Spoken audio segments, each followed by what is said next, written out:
Ayan, bawa sa mga ligalig habang tayo nagbabike ay napa-vlog muna tayo dito sa isang. Kita ganyan itong building na nasa likod ko. Ito yung IBM studio dito sa Milan. Yan.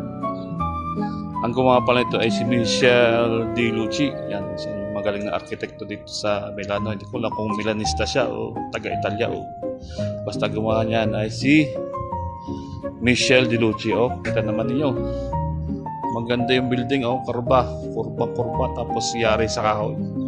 Oh, yung IBM Studio. Ayun lang mga kaligaling. Kasi, doon naman sa ating likuran, makikita natin yung Bosco Verticale dito sa Milan yan. Yan, napakataas na building. May mga tayo na mga iba't ibang klase ng puno. Yan, sasapyaksikat dito sa Milan.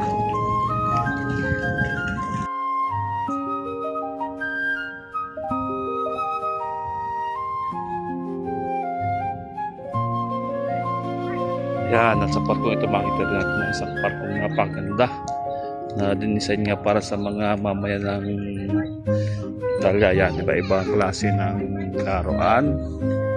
Oh, yun.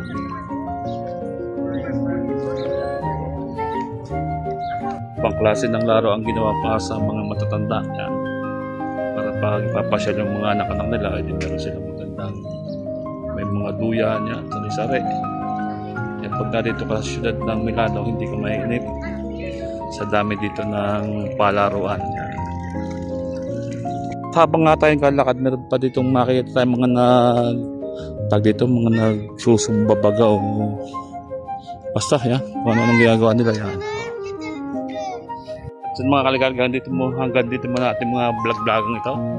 Medyo tumataas na ang init. Tayo uwi na yan. Sa susunod ulit ha mga kaligalig, bawas eh.